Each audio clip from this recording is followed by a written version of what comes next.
नेपालको संविधानमा व्यवस्थित स्वायत्त संरक्षित र विशेष क्षेत्र कार्यान्वयन गर्ने संघीय मामिला तथा सामान्य प्रशासन मन्त्री अमनलाल मोदीले प्रतिबद्धता व्यक्त गर्नुभएको छ। आदिवासी जनजाति उत्थान राष्ट्रिय प्रतिष्ठानको 22औं स्थापना दिवसको अवसरमा प्रतिष्ठानका सह अध्यक्ष समेत रहनुभएका मन्त्री मोदीले सो प्रतिबद्धता व्यक्त गर्नुभएको हो। एउटा आन्दोलनको कुरा छ। आदिवासी जनजातिहरू आफ्नो अधिकारको निम्ति हरेक आन्दोलनमा, चाहे 28 सालको झापा विद्रोहमा होस् या 36 सालको जन्म संग्राममा होस्, चाहे 2046 सालको चाहिँ आन्दोलनको बेलामा होस्, चाहे 2052 सालमा चाहिँ परिवर्तनको निम्ति हिँड्ने, त्यसले परिवर्तनको निम्ति हिँड्नुपर्छ, देश एउटा उगान्त परिवर्तन हुनुपर्छ भनेर माओवादीको 10 वर्षे महान जनयुद्धमा चाहिँ हिँड्ने होस्, या लामबन्द भएर चाहिँ आफ्नो आन्दोलन र क्रान्तिमा लामबन्द हुने, या 62-63 को आन्दोलनमा होस्, या छुट्टै आदिवासी जनजातिको होस्, हाम्रो राजनीतिक रूपमा हरेक आन्दोलनमा सहभागी छ। हरेक आन्दोलनमा त्यसको निम्ति पनि नेतृत्व भूमिकाहरू, विभिन्न आन्दोलनको नेतृत्वहरू खेलिराख्नु भएको छ। राजनीतिक परिवर्तनको निम्ति सबै ठाउँ आफ्नो आफ्नो भूमिका, विभिन्न ठाउँमा जो शहीदहरू हुनुभएको छ त्यसको निम्ति आज तपाईहरुको तर्फबाट, मेरो तर्फबाट म उहाँहरूलाई सम्झन चाहन्छु, उहाँहरूलाई स्मरण पनि गर्न चाहन्छु। हरेक आन्दोलनमा शहीद प्राप्त घाइते योद्धा यी सबैलाई सम्झिन पनि चाहन्छु। मैले यो भन्नुको कारण के भने हरेक आन्दोलनको नेतृत्वको भूमिका खेल्ने, हरेक आन्दोलनको सहभागिता हुने, तर जहिले पनि राज्यबाट म उत्पीडित भएँ, राज्यबाट अपीडित भएँ, राज्यले न्याय दिएन भनेर हामी आफ्नो ठाउँमा आन्दोलन गरिरहेका छौँ। प्रसङ्ग फेरि अर्को पनि जोडौँ। अघि टोकन अफ ल दिने बेलामा हामी सम्मान गर्यौँ, एउटा चाहिँ लिन छोड्नुभयो, उहाँ त मेरो पनि हो भनेर भन्नुभयो। मैले सोचेँ बडो मजाको कुरा। यही कुरा हामी जसरी गर्छौँ, उहाँले जुन सङ्घर्षको आफ्नो अधिकारको निम्ति र आफूले पाउने कुराहरू आज आदिवासी जनजातिहरूको चाहिँ एउटा 22औं स्थापना दिवसमा देशभर आज एउटा आन्दोलनको रूपमा यदि भएको भए हाम्रो अधिकार अझै पनि प्राप्त गर्नुको निम्ति हामी एक ठाउँ हुनुपर्छ। हाम्रा आन्दोलनहरू चाहिँ तपाईलाई जहाँ जहाँ जो भए पनि, चाहे तामाङको कुरा होस्, चाहे मगरको कुरा होस्, चाहे नेवारको कुरा होस्, चाहे जनजातिको तराईको मा रहेका थारूको कुरा होस्, राजवंशीको कुरा होस्, उरावको कुरा होस्, अझै भने तपाईलाई चाहिँ विभिन्न जात जातिहरू छन्, तर हामी एक ठाउँ छौँ कि छैनौँ त्यसको निम्ति पनि समीक्षा गर्नुपर्ने हुन्छ। गरौँ।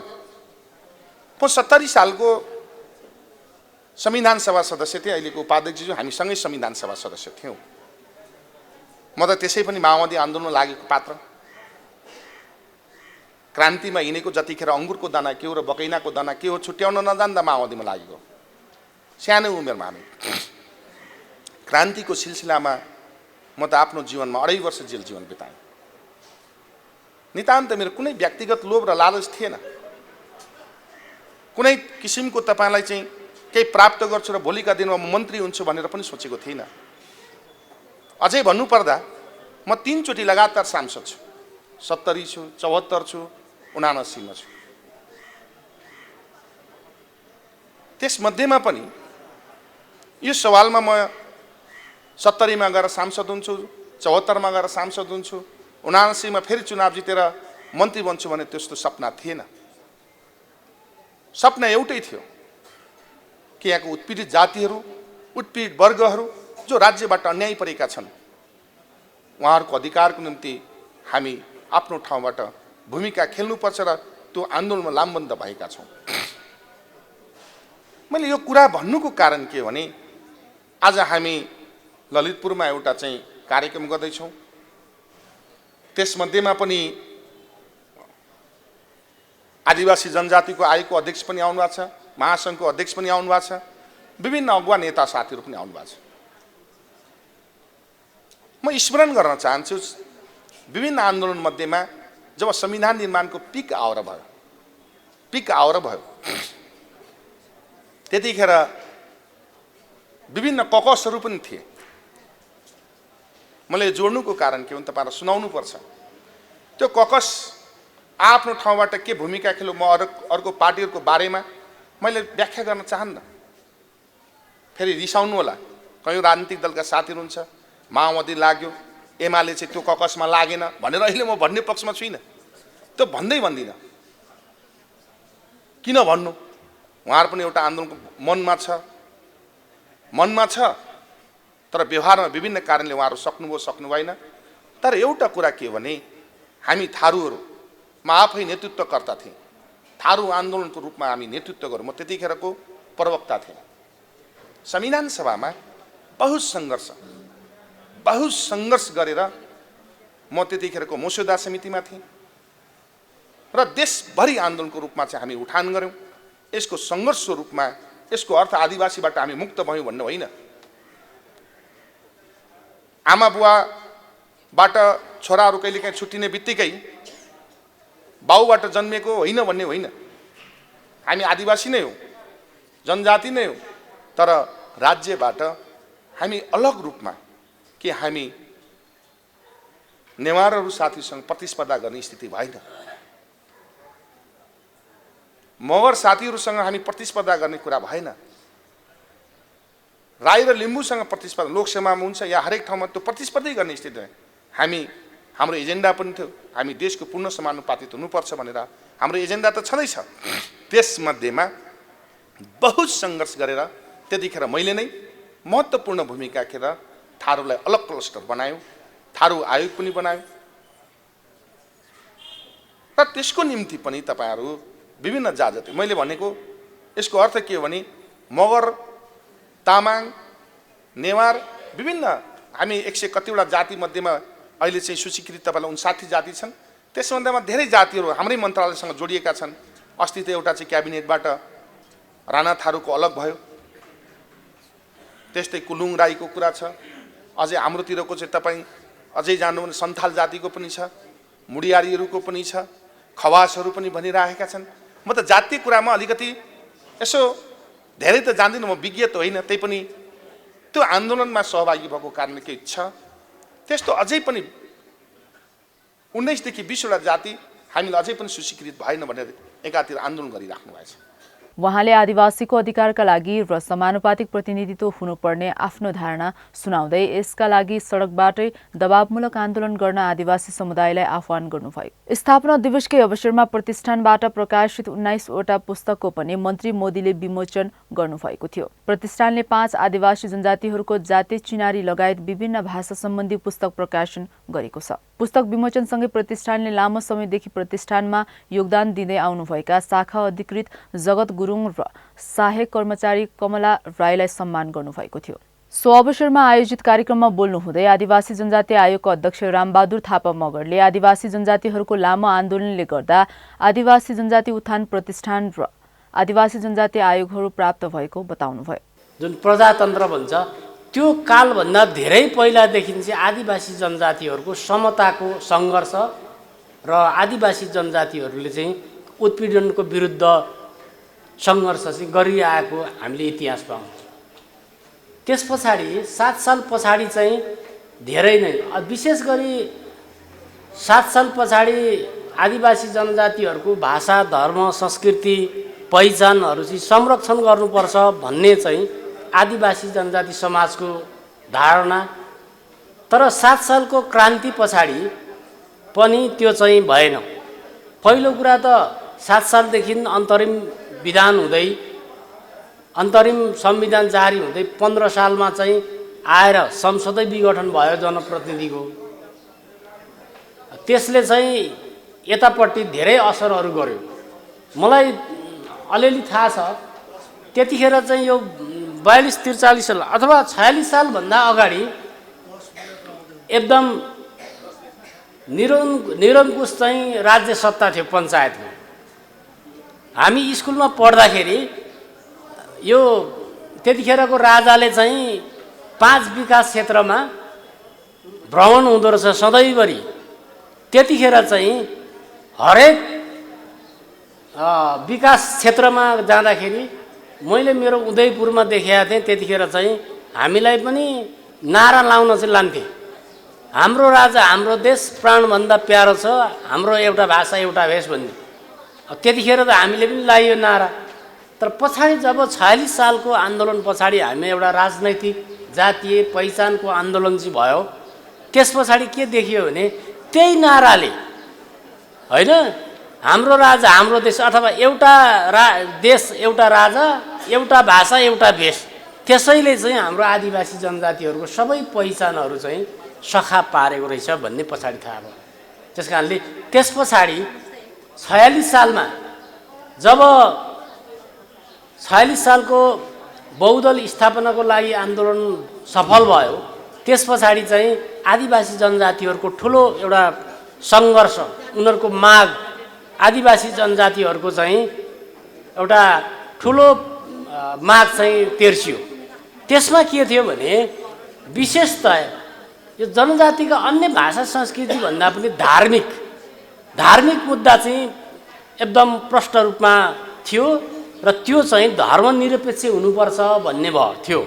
तर पछाडि 2047 सालको संविधान आउँदाखेरि नेपाल अधिराज्यको संविधान 2047 भयो।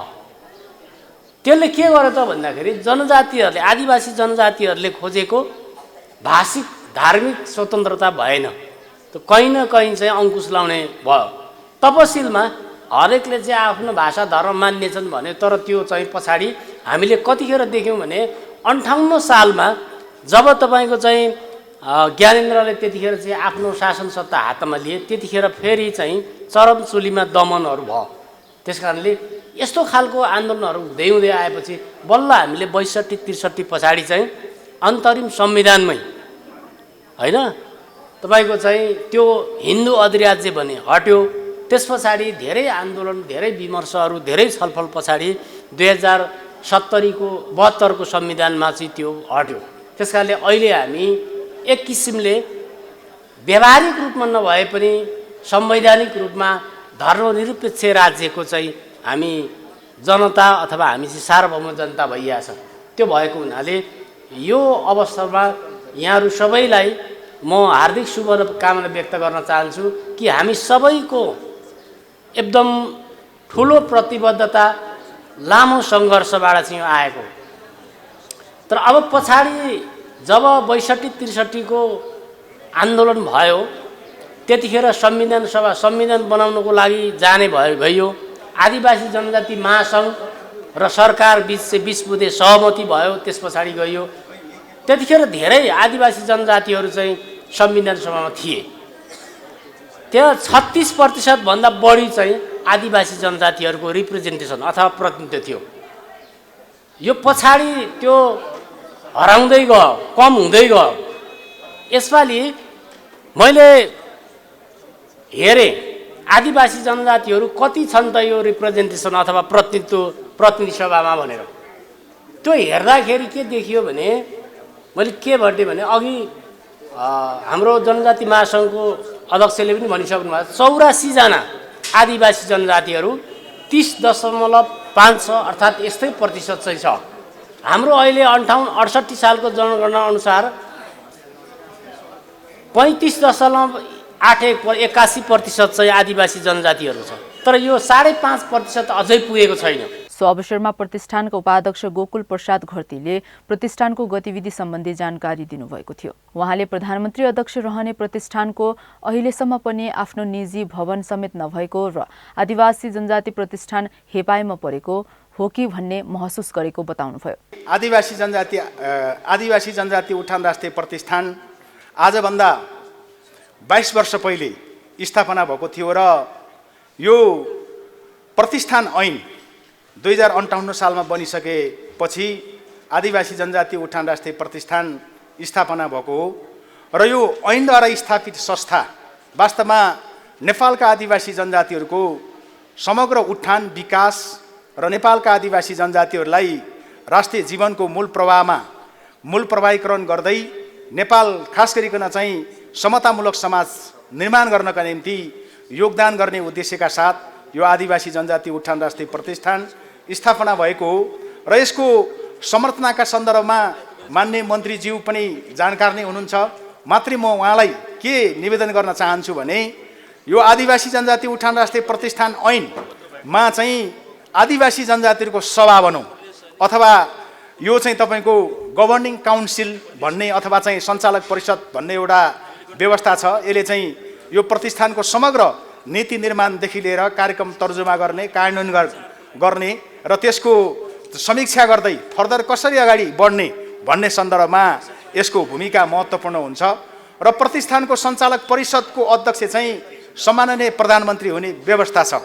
सम्माननीय प्रधानमन्त्री यो प्रतिष्ठानको सञ्चालक परिषदको अध्यक्ष रहने व्यवस्था छ र सहअध्यक्षका रूपमा जति बेला यो प्रतिष्ठान ऐन जारी भएको थियो त्यो बेलामा चाहिँ स्थानीय विकास मन्त्रालय भन्ने थियो र स्थानीय विकास मन्त्री चाहिँ यो प्रतिष्ठानको सहअध्यक्ष हुने त्यो खालको एउटा अब तपाईँको चाहिँ ऐनमा यो खालको व्यवस्था छ।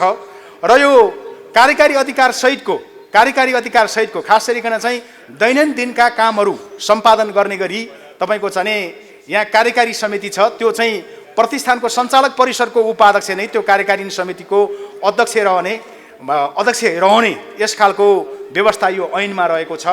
त्यसो भएको हुनाले माननीय मन्त्रीज्यूसँग म के निवेदन गर्न चाहन्छु वा प्रतिष्ठानको सहअध्यक्षज्यूसँग के निवेदन गर्न चाहन्छु भने वास्तवमा यो प्रतिष्ठान जति बेला स्थापना भयो, प्रतिष्ठान स्थापना गरिरहेको बेला वास्तवमा नेपालका आदिवासी जनजातिहरूको चाहे भाषिक उत्थान होस्, चाहे सांस्कृतिक उत्थान होस्, चाहे त्यो तपाईँको चाहिँ आदिवासी जनजातिलाई विभिन्न सेवाका क्षेत्रहरूमा अगाडि बढाउने सन्दर्भमा होस्, वास्तवमा एउटा मन्त्रालय स्वसरको भूमिका खेल्ने गरी आदिवासी जनजाति उत्थान राष्ट्रिय प्रतिष्ठान स्थापना भएको थियो। र हामीले यो आदिवासी जनजाति उत्थान राष्ट्रिय प्रतिष्ठानमा अहिले कर्मचारीको जुन प्रकारको दरबन्दी छ त्यसले समेत के कुरा पुष्टि गर्छ भने मन्त्रालय स्वसरको भूमिका खेल्ने गरी आदिवासी जनजाति उत्थान राष्ट्रिय प्रतिष्ठानको स्थापना भएको थियो भन्ने कुरा म माननीय मन्त्रीज्यूलाई निवेदन गर्न चाहन्छु। र यो आदिवासी जनजाति उत्थान राष्ट्रिय प्रतिष्ठान वास्तवमा एउटा सेल्फ गभर्निङ भनेको एउटा स्वशासित संस्था हो, यो सङ्गठित संस्था हो, अविच्छिन्न उत्तराधिकारीवाला संस्था हो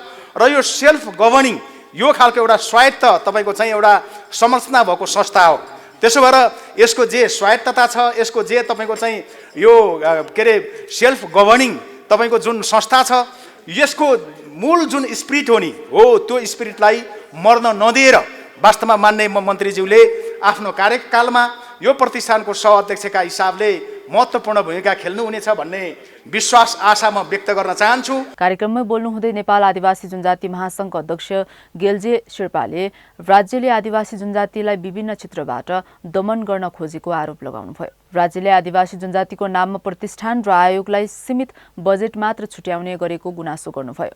हाम्रो चाहिँ सरकारलाई सरकारको नीति नियमप्रति खबरदारी गर्ने जनजातीय आयोगमा पनि यस्तै स्थिति छ। त्यसकारण अहिलेको चाहिँ यो गठबन्धन सरकारमा तपाईँ हामी सबै मिलेर आउने जेठमा हो नयाँ बजेट आउँछ, त्यसमा राम्रै बजेट राख्नु पर्यो। अब बजेट नभएपछि बिना गोलीको बन्दुक मात्रै हुन्छ कि उहाँहरूलाई चाहिँ यति कार्यक्रम गर्नलाई पनि दौडौ छ यहाँ भनेपछि कसरी आदिवासीहरूको चाहिँ हित हुन्छ, कसरी आदिवासीहरूको विकास हुन्छ त। त्यसकारण मन्त्रीज्यूहरूलाई अब हामीले पनि तपाईँले पनि लबिङ गर्नु पर्यो, म पनि लबिङ गर्छु र राम्रो बजेट ल्याएर चाहिँ आदिवासी जनजाति उत्थान राष्ट्रिय प्रतिष्ठान र जनजाति आयोगलाई पनि राम्रो बजेटको चाहिँ व्यवस्था गर्नलाई हामी चाहिँ अबदेखि नै चाहिँ पहल गर्नुपर्छ। अब वैशाखमा चाहिँ अब नयाँ बजेट आउँदैछ, अहिलेसम्म त गइसक्यो। यसमा म आफ्नो व्यक्तिगत रूपले पनि पहल गर्नेछ र जुन बजेट भइसकेपछि हामीले चाहिने कार्यक्रमहरू गर्न पाउँछौँ के। अहिले चाहिँ हामीलाई खालि चाहिँ देखाउनको लागि मात्रै प्रतिष्ठान भइरहेछ, देखाउनको लागि मात्रै आयोग भइरहेछ। अब हामीलाई यो मात्रै होइन, सबै तर्फबाट चाहिँ हामीलाई विभिन्न कोणबाट हामी जनजातीय आदिवासीहरूमाथि चाहिँ भइरहेछ। हिजो मात्रै लुम्बिनी विकास आयोगमा लुम्बिनी विकास कोषले चाहिँ त्यहाँ चाहिँ लुम्बिनी विकास परिषदमा एउटा मोरारी राम बाबु भन्ने एउटा चाहिँ जोगीलाई त्यहाँको रामको कथा सुनाउने भनेर लुम्बिनीको सभा हलमा कार्यक्रम गरेर रहेछ। त्यसमा हाम्रो आदिवासी जनजाति महासङ्घ र लगायत बौद्ध धर्म सङ्घहरूले पनि सबैले चाहिँ विरोध चाहिँ गऱ्यौँ र त्यो विरोध स्वरूप राम्रै र्याली आएको हुनाले उहाँहरूले पनि त्यसमा थोरै कोर्डिनेट गरेर अब सबै आइसकेको रहेछ। र अब त्यो चाहिँ बुद्धको फोटोभन्दा पनि त्यो चाहिँ जोगीको फोटो अनि त्यसपछि त्यहाँ चाहिँ रामकथा भन्ने चाहिँ प्रवचन राखेर रहेछ। रामकथा भने ती सबै हटाएर र केही चाहिँ त्यो सभा हलभन्दा माथि चाहिँ अन्त जानु नपाउने र सभा हलमा मात्रै गर्न पाउने गरेर सहमति गरेर हामीले उहाँहरूलाई दियौँ। यसरी विभिन्न कोणबाट हामीमाथि चाहिँ आक्रमण भइरहेछ। यो आक्रमणलाई अहिलेको यो लोकतन्त्र गणतन्त्र आइसकेपछि यो चाहिँ विभिन्न राजनीतिक दल जो अहिले पुरानो राजनीतिक दलहरूको चाहिँ गर्नु नसकेको कामलाई चाहिँ अब के भने तिनीहरूले गर्नु नसकेर अब विभिन्न पार्टीहरू आएर चाहिँ अहिले चाहिँ संसदमा नै धर्मनिरपेक्षपट्टि सङ्घीयतापट्टि अरू चाहिँ समावेशीपट्टि चाहिँ आक्रमण भइरहेछ। त्यसमा हामी अलिक सजग हुनुपर्ने भइरहेछ। अब यो चाहिँ भित्री रूपमा भएर जेसुकै भए पनि भित्री रूपमा चाहिँ उनीहरूले चाहिँ कसरी चाहिँ हिन्दू धर्म चाहिँ यहाँ चाहिँ राष्ट्र बनाउने र जसरी आदिवासी जनजातिले कसरी चाहिँ पछाडि पार्ने भनेर उनीहरू भित्री रूपमा गोटी चालिरहेछ। तर जेसुकै भए पनि त नै यो आएको सङ्घीय चुनावमा हाम्रो आदिवासी जनजातिहरू 84 जना सांसदहरू आउन सफल भएको छ। अब उहाँहरूलाई मैले चाहिँ अस्ति जाने एउटा स्मार्ट पार्टी प्यालेसमा उहाँहरू सबैलाई निमन्त्रण गरेर बधाई तथा शुभकामना र नेपालको जनजातीय आदिवासीपट्टि चाहिँ कमेन्ट गर्नलाई उहाँहरूलाई चाहिँ प्रतिबद्धता जनाउन लागेको छौँ। हामी आदिवासी जनजाति भइसकेपछि म जनजातिको छोरो मात्रै भनेर जनजातिपट्टि हेर्ने दृष्टिकोण अलिकति फरक हुनु पर्यो नि। थारू आयोगका अध्यक्ष विष्णु चौधरीले थारू आदिवासीको हक अधिकार र निजामती सेवामा थारू जातिका लागि फरक क्लस्टरका विषयमा बोल्नु भएको थियो। आदिवासी जनजातिका सवालहरूलाई हामीले कसरी सम्बोधन गर्न सकिराखेका छौँ या सकिराखेका छैनौँ भन्ने विषयमा हामीले यहाँ धारणाहरू राखिराखेका छौँ। निश्चय नै संस्थाहरू स्थापना भए पनि कामको हिसाबबाट हेर्दाखेरि हामी अलिकति समस्यामै रहिराखेको कुराहरू या आदिवासी जनजाति महासङ्घका अध्यक्षज्यूले पनि व्यक्त गरिसक्नु भएको छ र त्यो यथार्थ हो। त्यो समस्या हाम्रो सामु चाहिँ रहिराखेको अवस्था छ। केही समय अगाडि चाहिँ आदिवासी जनजाति आयोग आइसकेपछि प्रतिष्ठान किन चाहियो भन्ने हिसाबबाट बहस केन्द्रित भएको यहाँ हामी सबैलाई थाहा छँदैछ र यस बारेमा पनि खास गरिकन आदिवासी जनजातिका सवालहरूलाई कार्यान्वयन गर्ने कार्यकारी भूमिका निर्वाह गर्ने उद्देश्यका साथ प्रतिष्ठान स्थापना भएको छ। त्यो हिसाबबाट चाहिँ आवश्यक छ र आयोगहरू चाहिँ नीति निर्माणको तहमा सुझावहरू दिने हो र त्यस आधारमा नीति कार्यक्रमहरूलाई कार्यान्वयन गर्नको लागि प्रतिष्ठान चाहिन्छ र यो आधारबाट प्रतिष्ठान आवश्यक छ भन्ने बहस हामी आदिवासी जनजातिहरूबाट आइसकेपछि यो संस्था चाहिँ लाई खारेज गर्ने दिशाबाट हामीले बचाउन सक्यौँ र यसलाई चाहिँ व्यवस्थित हिसाबबाट हामी चाहिँ निरन्तर जसरी अगाडि बढाउन खोजिराखेका छौँ त्यसबारेमा हाम्रो निरन्तरता एक ढङ्गले अगाडि बढिराखेकै छ। कार्यक्रममा विभिन्न आदिवासी जनजाति समुदायका सांस्कृतिक नृत्यहरू पनि प्रस्तुत गरिएको थियो। आदिवासी तामाङ जातिको मौलिक नृत्य ताम्बा नाच, मगरहरूको कौडा नृत्य र राजवंशी समुदायको मौलिक नृत्य पनि सो अवसरमा प्रस्तुत गरिएको थियो।